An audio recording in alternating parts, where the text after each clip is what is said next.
মাগো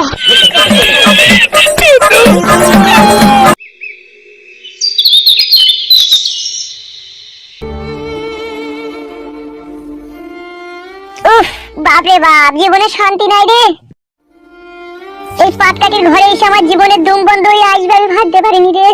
জীবনটা পুরো মরণ চমচম হয়ে গেল রে বাপ। আজকে মাথা চুল কাটা যে কাটবো তাও পকেটে পয়সা নাই আজকে। সহ্য কি করি করি রে বাপ, মনে হচ্ছে বেগুন গাছে গলায় দড়ি দি। ছি ছি ছি ছি ছি, জীবনে কি কাজ তাই না হইল রে। শালা তিনটি বই ছিল রে, কোনো বইয়ের আজকে জানিয়া শুধু পড়ি নাই আমার কাছে। শালা এমনই পুরা ভাগ্য আমার, নিজের গ্রামও আর যেতে পারবো না। নিজের গ্রাম গেলে আবার এমএলএ সাহেব চালাবে। ছি ছি ছি ছি ছি, কি কাজটাই না হইল রে। জীবনে যে এইভাবে হারাম করে ঝড় উঠে পড়বে আমি ভাবতে পারিনি রে আব্বা। এই শালা খুব আরামেই আছে, নতুন বইয়ের কাছে শুচ্ছি আর করে দিচ্ছে। কিরে ফুটো, কেমন আছিস? কেমন দেখতেই তো পেয়েছিস রে, কেমন আছি আমি? যা যাবারের মতো বেঁচে আছি রে। বাপ থাকতো বাপ নাই, মা থাকতো মা নাই, গ্রাম থাকতো গ্রাম নাই, তিনটে বউ থাকতো আজকে বই জানিয়া শুধু আমার কাছে নাই। আর তুই আর বন্ধু এইসব কথা জিজ্ঞেস করছিস যে কেমন আছিস? তোমার কাটা গায়ে নুনে ছিটে দিছিস রে। বাল, আমার বালের মতো কথা কোনো বলি না তো পারে। তোর আমি কাটা গায়ে নুনে ছিটে দিতে এলাম? তুই তো ভালোভাবেই জানিস আমার বুকের ভিতরে কি ঝড় তুফান চলছে। আর সেই ঝড় তুফানের সময়তে তুই আমাকে একটু আশ্রয় দিবি, একটু ভালোবাসবি নাকি? তুই এসে বলছিস তুই কেমন আছিস। তোর মতো আবার যদি আমার এখানে শ্বশুর বাড়ি হতো তাহলে তোর বলা সাই দিদি কেমন আছিস। কালকে রাত 8টার সময় দুটো শুকনো মুড়ি খেয়েছিলাম, সেই খেয়ে এখনো পর্যন্ত আছে বে। আর তুই তো শ্বশুর বাড়ি থেকে মুরগির মাংস আর ভাত কর্মার করে কি। তোকে দাদা কথা বলাই ভুল হয়েছে, পালা পালা এখান থেকে পালা। ফুটো, জ্বালা জানা জ্বালাই না ভাই, যা এখান থেকে যা পড়া হবে। তোমাকে এতটাই অমানুষ আর অকৃতজ্ঞ ভাবলে?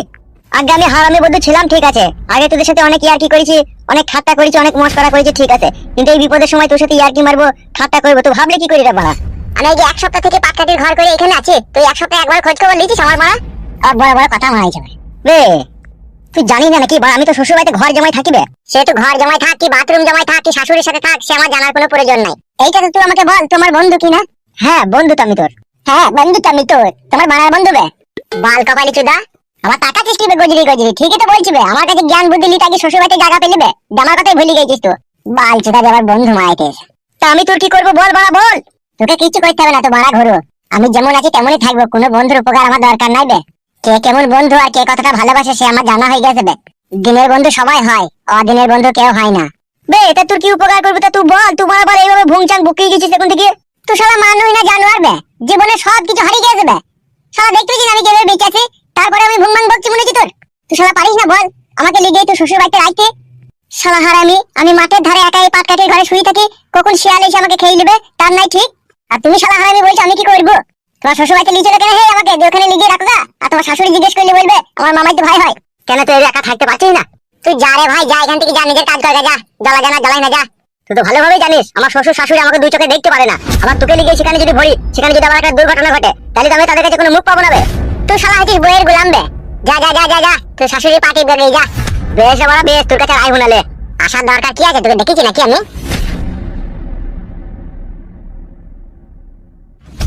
শালা বেঈমান চোদা ছেলে, শালার এত উপকার করলাম, শালা আমার একটা উপকার করলো না। শালা চশমখোর। না এটা চা আমার খেয়ে আসে।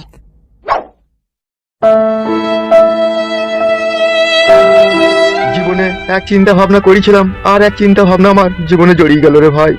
আমি কখনো কোনোদিনও স্বপ্নেও ভাবতে পারিনি আমার সংসারটা এইভাবে ছিতিবান বিতি।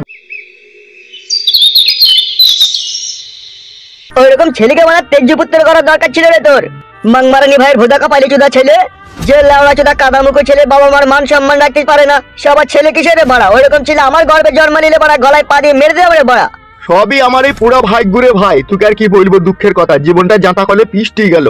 আর তোর বৌদি নারকেল বেগম, সে মাগিও সেরকম, সে মাগিও আমার একটা কথা কখনো শুনে না। তো বাড়া মেয়ে খুঁজে আর পেলি না, ওই চরিত্রহীন আর নোংরা মেয়েগুলোকেই দেখতে পেলি।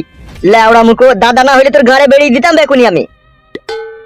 বিমুনায় আমরা করি নিলাই, বউ আমাদের ঘরে নাই লাই। বইয়ের কি ক্ষমতা রে বাড়া, স্বামীর কথা অমান্য করবে, ফেলি গলায় পা দিয়ে জিভ বাই করে দেবো রে বাড়া।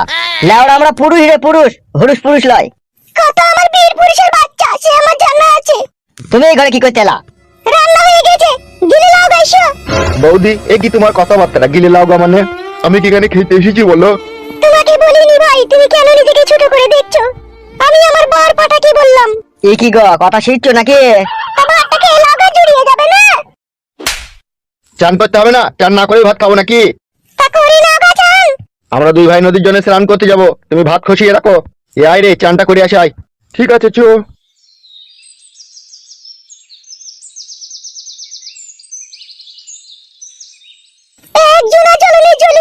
করছিলাম আবার একজনকে এ বাড়িতে জুটাইলো। ছি ছি ছি ছি ছি, ভালো লাগে না আমার আর এইসব করতে। নতুন নতুন যখন বিয়ে করি তখন এই নদীর ঘাটে স্নান করে গেছিলাম বল দাদা। হ্যাঁ, সে নদী কি আর আছে রে? সে ভাঙতে ভাঙতে একবার গ্রামের ভিতর দিয়ে চলে এসে, তাই নাকি ভাই? হ্যাঁ রে, এই নদী যখন কত ভাঙবে কোনো ঠিক নাই। হ্যাঁ, এখন তো বৃষ্টির চাপ আছে না, সেই জন্য। উফ, বাপরে বাপ, কি যন্ত্রণা রে জীবনে। ওই জন্য বলে মানে পরের ঘর ভাঙতে নাই, পরের ঘর ভাঙলে নিজের ঘরে ভাঙে। উফ, পাতানো সংসার ভেঙে গেল রে, বাপ রে বাপ যন্ত্রণা। সালা মনের মধ্যে এরকম দুঃখের পাহাড় ভেঙে পড়ে আমি ভাবতে পারিনি রে। সালা জীবনটা হেই করে পলটি হয়ে গেল রে। এই আগুন ধরছেও না, আগুন নিমছেও না। কি যন্ত্রণা রে আব্বা, এই যন্ত্রণার কোনো মলম নাই রে। সালা যার জন্য ঘর বানালাম সেই রইল না ঘরে রে। জিন্দিগিটা পুরো পাপড় হয়ে গেল বড়া। ও আমার দিন দুনিয়ার মালিক মাওলা, হয় দেখা দাও নাহলে টাকা দাও, আর নাহলে আমাকে টেনে উপরে তুলে লাও। জানে আমার আর সহ্য হচ্ছে না এই প্রেম হারানোর বিচ্ছেদ। এ তো আমাদের ফুটুর মতো লাগছে মনে হচ্ছে রে। লাগছে লয়, ওটা আমাদের ফুটুই। আব্বা, তুমি কানে? আব্বা, আব্বা গো, আব্বা।